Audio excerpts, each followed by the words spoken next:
Décider, changer, se relever, trouver son équilibre, avancer, dépasser ses peurs, inventer ses solutions.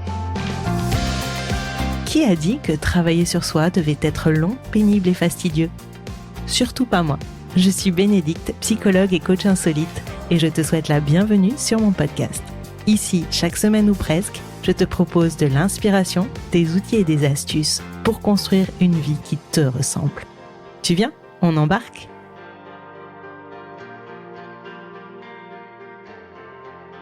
Hello, chers passagères et passagers, je m'invite dans tes oreilles cette semaine pour explorer l'univers fascinant et parfois ô combien compliqué des émotions. Que tu te sentes submergé par tes sentiments ou que tu cherches simplement à mieux comprendre ces vagues qui parcourent ton esprit, ton cœur et ton corps, tu es au bon endroit. Si tu es comme moi, tu t'es peut-être déjà retrouvé à te demander pourquoi certaines émotions te frappent plus fort que d'autres ou pourquoi à certains moments, ton cœur semble prendre les commandes en court-circuitant ainsi la logique et ton raisonnement. J'ai longtemps parcouru des voies sans issue ou encombrées, cherchant à comprendre pourquoi je ressentais les choses si intensément. En tant que psychologue et mentor, au fur et à mesure de ma pratique, mais aussi de mon travail sur moi, j'ai découvert qu'il y avait une immense richesse à tirer de cette sensibilité émotionnelle. On a trop tendance à nous dire de gérer nos émotions ou pire, de les maîtriser. Personnellement, je préfère choisir une autre voie et c'est celle que je te propose d'explorer dans cet épisode. Alors, plongeons dans le vif du sujet. Comprendre nos émotions à travers la lentille de la psychologie, mais aussi un peu des neurosciences. Pourquoi cet angle ? Parce que les émotions intéressent les philosophes et les savants depuis bien longtemps, mais la science nous offre des clés précieuses pour déchiffrer notre langage émotionnel complexe. Les dernières recherches en neurosciences nous révèlent comment nos cerveaux perçoivent et traitent les émotions et pourquoi les personnes hypersensibles les vivent de manière si intense. Cet épisode est là pour te montrer que tes émotions ne sont pas seulement des réactions, mais de véritables messagers qui attendent une action. Elles t'offrent des informations précieuses sur ce que tu vis, ce dont tu as besoin, et même sur ce que tu peux changer dans ta vie. Avec cette compréhension, tu pourras naviguer plus sereinement à travers tes tempêtes émotionnelles. Alors ajuste ton casque, prépare-toi à prendre quelques notes si le cœur t'en dit, peut-être prépare-toi aussi un petit thé et embarquons ensemble dans ce voyage au cœur de nos émotions. Tu es prêt ? C'est parti. Alors, tu sais que j'aime bien les images. Alors, pour essayer de t'expliquer comment fonctionne notre cerveau, et notamment le cerveau des personnes sensibles avec les émotions, je te demande de visualiser une autoroute, l'autoroute de tes émotions. Et imagine que chaque signal, chaque panneau te guide vers une meilleure compréhension de toi-même. J'insiste sur ça. Chaque panneau, chaque signe que tu perçois est une meilleure compréhension de toi. Si on plonge dans l'architecture complexe de notre cerveau par rapport à la gestion des émotions, eh bien, on va avoir 3 acteurs clés. L'amygdale, le cortex préfrontal et le système limbique. Si je t'explique tout ça, c'est parce qu'en fait, je suis persuadée qu'en comprenant comment ton cerveau fonctionne et en comprenant les spécificités du fonctionnement du cerveau des personnes sensibles, eh bien, tu vas pouvoir commencer à mieux te comprendre et ainsi à mettre en place des petites astuces et des petites techniques pour te sentir mieux et moins submergé par tes émotions. Alors, on va commencer par l'amygdale. Imagine l'amygdale comme un feu de signalisation rapide et réactif. J'insiste sur ces 2 termes. L'amygdale est située au carrefour de ton cerveau. Elle s'illumine au rouge vif lorsqu'elle détecte un danger ou au vert lorsqu'elle perçoit une opportunité. Et ça, en fait, ça va préparer ton corps à accélérer ou à freiner brutalement. Et c'est cette réaction de l'amygdale qui peut expliquer pourquoi, lors d'une dispute ou d'un stress, ton cœur va s'emballer, ou pourquoi, face à un compliment, sans même que tu en aies conscience, un sourire spontané illumine ton visage. Et c'est important de comprendre que tu n'en as pas forcément conscience, parce que le processus de l'amygdale est tellement rapide qu'il échappe un peu à ta conscience. Donc, en fait, sur ton visage, dans ton corps, il va se passer des choses avant même que toi, tu comprennes réellement, que tu aies conscience de ce qui se passe. Mais attention, ce feu tricolore n'est pas sans surveillance. Et c'est là qu'intervient le cortex préfrontal. Le cortex préfrontal, lui, il agit comme le régulateur de vitesse. Il va analyser les informations reçues et décider si le signal de l'amygdale mérite une réaction, une accélération ou nécessite réellement un ralentissement. Alors, pour toi qui es sensible sur cette autoroute émotionnelle, eh bien, ce cortex, le souci ou pas, mais c'est souvent quelque chose que les patients et les clients me décrivent comme un peu problématique. Eh bien, ton cortex de sensible, il a tendance à suranalyser et à transformer chaque décision en une série complexe de calculs, de risques, etc. Et ça mène à un embouteillage émotionnel. En gros, tu rumines, tu réfléchis, tu tournes la chose dans tous les sens avant de pouvoir te dire « Ok, j'avance sur ça ». La troisième partie de ton cerveau qui gère les émotions, c'est le système limbique. Et le système limbique, tu peux le voir comme un centre de contrôle du trafic, un peu comme le contrôle aérien dans les aéroports. Il veille à ce que chaque émotion circule harmonieusement sans créer de collision ou de bouchon. Chez les personnes sensibles, eh bien, ce centre de contrôle peut être particulièrement affûté. Il amplifie les réactions émotionnelles un peu comme un écho dans un tunnel. Alors, toi concrètement, comment tu le perçois, comment tu le vis ? Eh bien, certains jours, les embouteillages émotionnels sont plus fréquents ou même une petite contrariété peut te faire dévier de ta route. Et au contraire, parfois, un paysage réconfortant va soudainement apaiser toute ton agitation. Moi, j'aimerais que tu comprennes que ce fonctionnement un peu particulier, ce n'est pas une fragilité, mais une sensibilité accrue à l'environnement.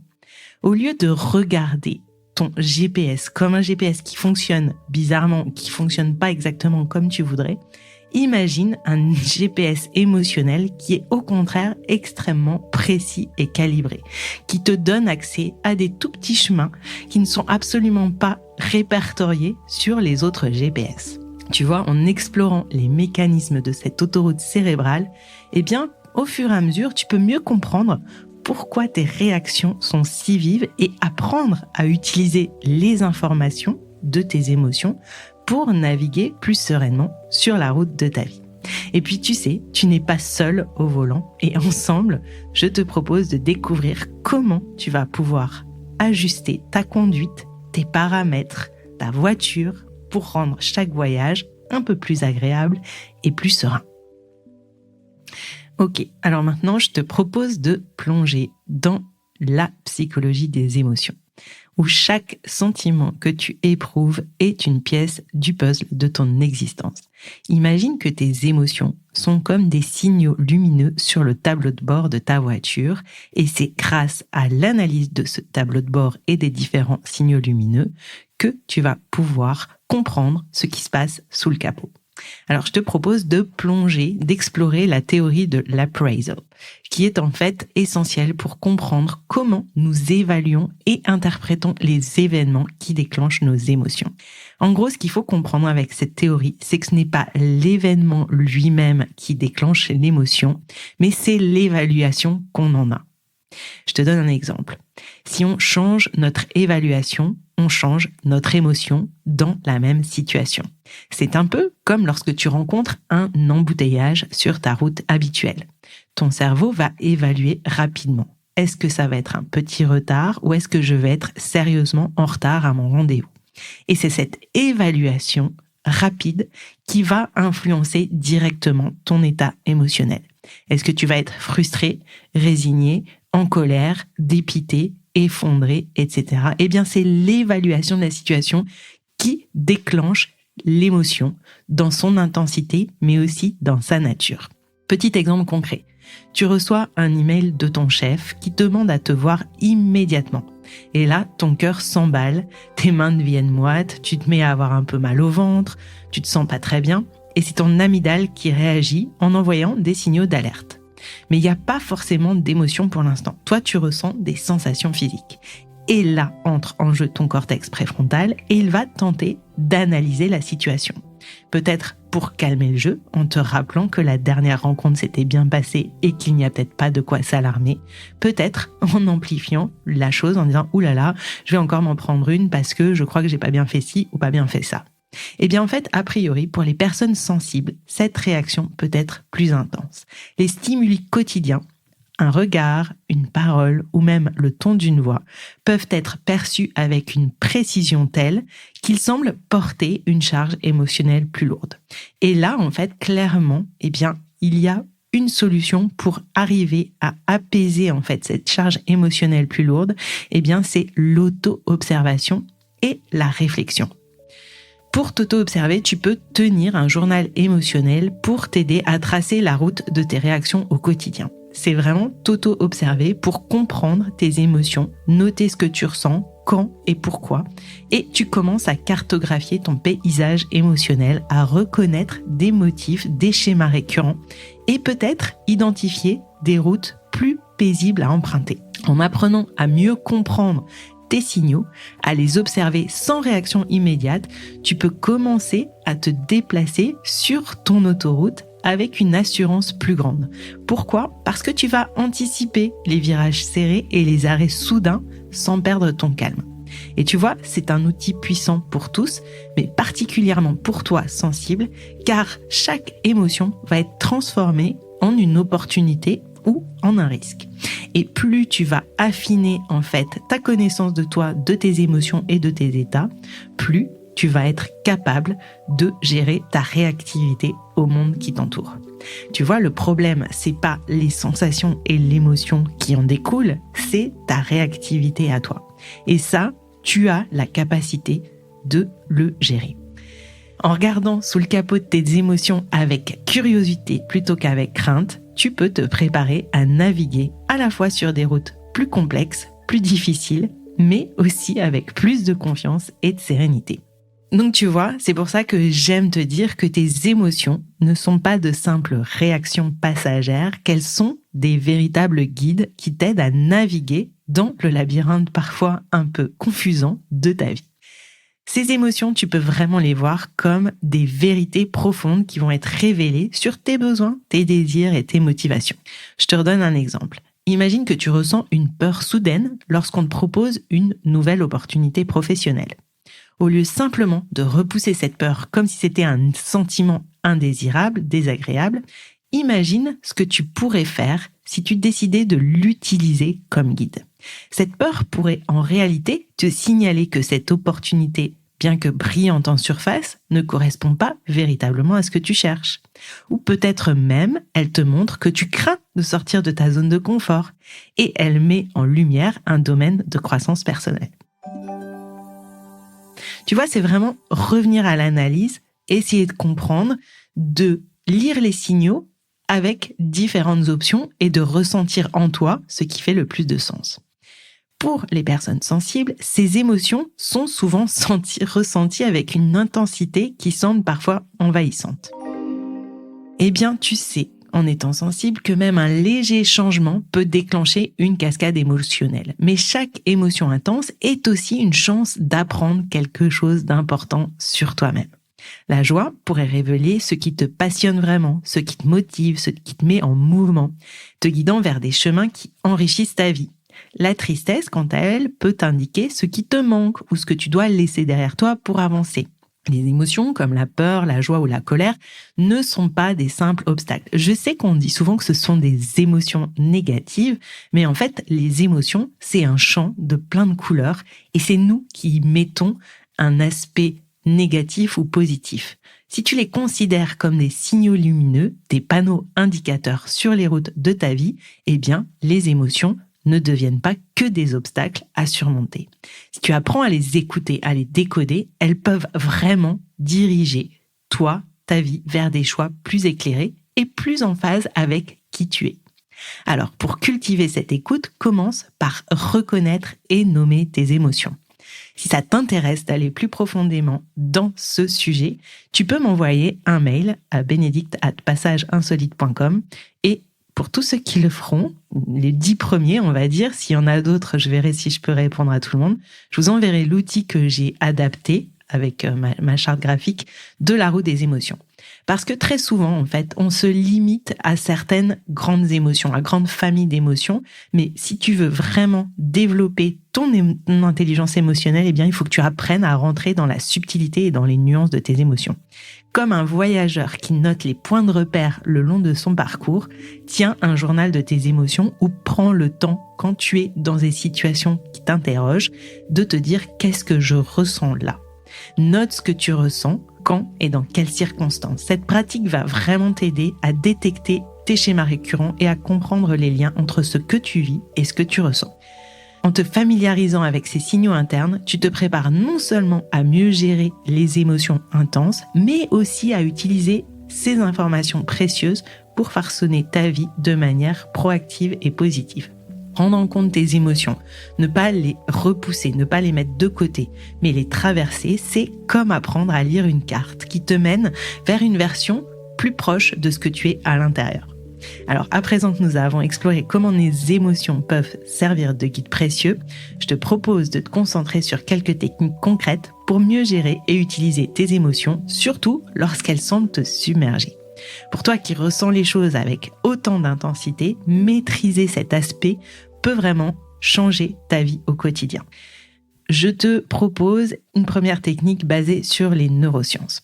Familiarise-toi avec quelques méthodes puissantes soutenues par les neurosciences pour calmer ton système nerveux. Une technique hyper simple, je t'en parle souvent, mais réellement efficace, c'est la respiration profonde. Quand tu respires profondément,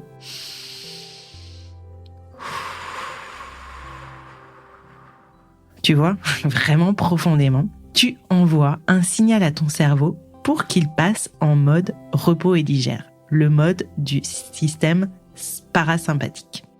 Ça ralentit ton rythme cardiaque, ça réduit la production d'hormones de stress. C'est un peu comme appuyer sur le bouton pause au milieu d'un film qui te fait peur.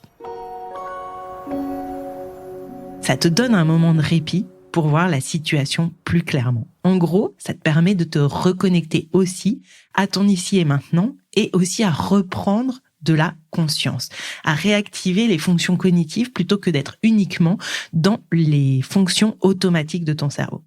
Deuxième technique que je peux te conseiller, et je sais que pour certains hypersensibles qui ruminent beaucoup, c'est compliqué, mais il y a d'autres techniques, c'est la méditation. Alors, la méditation, c'est vraiment un allié précieux parce qu'elle t'aide à entraîner ton cerveau, à se concentrer et à se détendre, réduisant ainsi l'hyperactivité de l'amygdale, souvent responsable de nos réactions émotionnelles les plus intenses.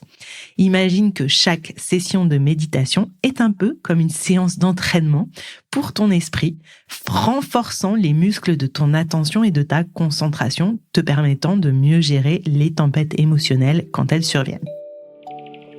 Donc, comme je te le disais, quand je t'évoquais la méditation, je sais que quand on est dans la rumination, la méditation, parfois, c'est compliqué. C'est ce que j'explique dans la Fabrique Feel Good, dans le premier atelier, dans le premier mois, qui parle vraiment du système nerveux. Donc, cet atelier de la Fabrique Feel Good, je pense que je vais le rendre individuel et le mettre sous forme de petits ateliers que tu peux faire et que tu peux acheter de façon indépendante. Donc, si ça t'intéresse, je te donne notamment des solutions de tapping et d'autres types de respiration qui peuvent t'apaiser en contournant ce côté de rumination qui peut arriver quand on médite.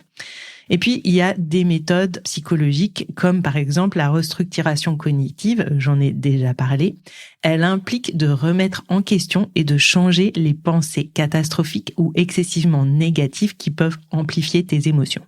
Donc, si tu te sens anxieux et que ton esprit commence à imaginer tous les scénarios possibles, eh bien, l'idée, c'est de restructurer ta pensée et de ramener les choses à des choses plus concrètes, plus réelles. Donc, tu peux te poser des questions telles: quelle preuve ai-je que ce que je imagine comme étant le pire va arriver? Quels sont les signes qui me prouvent que peut-être je suis en train de m'emballer? En gros, l'idée, c'est de remettre les choses en perspective et réduire l'intensité de ta réponse émotionnelle. Je t'ai parlé aussi du journal émotionnel, c'est vraiment quelque chose que je t'encourage à faire. Après, il y a énormément d'exercices et si c'est quelque chose qui t'intéresse, J'en ai tout un tas dans ma boîte à outils de psy et de coach. Donc, si la meilleure appréhension de tes émotions est quelque chose qui t'intéresse, eh bien, envoie-moi un petit mail ou contacte-moi sur Insta pour qu'on voit comment on peut travailler ça ensemble. On arrive aujourd'hui à la fin de ce voyage et on a exploré les routes sinueuses de nos émotions à travers la psychologie et les neurosciences. On a découvert que nos émotions ne sont pas des simples passagers réactifs. Ce sont en fait des guides précieux et des informateurs clés sur qui nous sommes et dont nous avons profondément besoin pour naviguer dans notre vie avec assurance. Je te rappelle que chaque émotion ressentie, particulièrement pour toi qui es sensible, n'est pas juste un moment éphémère de joie ou de tristesse, mais une boussole qui t'oriente vers une meilleure compréhension de tes besoins profonds et de tes désirs. Que ce soit la peur qui te signale un besoin de sécurité ou l'excitation qui te montre ce qui te passionne vraiment, chaque émotion a sa raison d'être. Alors, laisse-lui de la place et arrête de lutter. Et puis, on a aussi vu quelques techniques puissantes pour t'apprendre à mieux passer à travers ces émotions, la respiration profonde, la méditation, la restructuration cognitive ou le journal émotionnel. Ces outils-là, honnêtement, ils sont là pour t'aider à transformer tes défis émotionnels en opportunités pour toi, pour ta vie, pour ta sérénité, pour ton bien-être. Et tout ça, ça va te permettre ainsi de prendre le volant plutôt que de te laisser conduire par tes réactions instantanées. Cette semaine, je t'invite donc à prendre un moment chaque jour pour pratiquer l'auto-réflexion émotionnelle. Note ce que tu ressens, quand et pourquoi. L'intelligence émotionnelle, ça se développe, ça se travaille et clairement, en faisant ça pendant au moins une semaine, tu vas voir certaines nuances, certaines choses arriver et ça peut vraiment te faire du bien. Partage tes découvertes avec moi si ça te dit, sur les réseaux sociaux ou par email. Tes expériences enrichissent notre communauté et moi, ça me donne toujours des idées pour aller un peu plus loin ou plus précisément ou plus dans la nuance sur ce que je peux te proposer ici dans le podcast ou sur Instagram. Ne rate pas le prochain épisode la semaine prochaine. Je te propose qu'on plonge dans les mystères de la motivation et de l'autodiscipline. Comment est-ce qu'on peut réussir à nous motiver pour atteindre nos objectifs sans nous épuiser, surtout quand on est sensible? Si tu as envie de découvrir ces stratégies efficaces, eh bien, abonne-toi au podcast. Si tu en as aussi l'envie, moi, ça m'aide aussi pour le podcast. N'hésite pas à me mettre un commentaire et 5 étoiles. Et si tu veux aller un peu plus loin, rejoins Les Nouvelles Insolites, ma newsletter Feel Good où je te donne quelques astuces et conseils inédits. Et je te dis à la semaine prochaine. Merci d'avoir été avec moi aujourd'hui. Continue d'explorer, de te questionner et de respecter tes émotions. À très bientôt pour de nouvelles aventures sur Passage Insolite.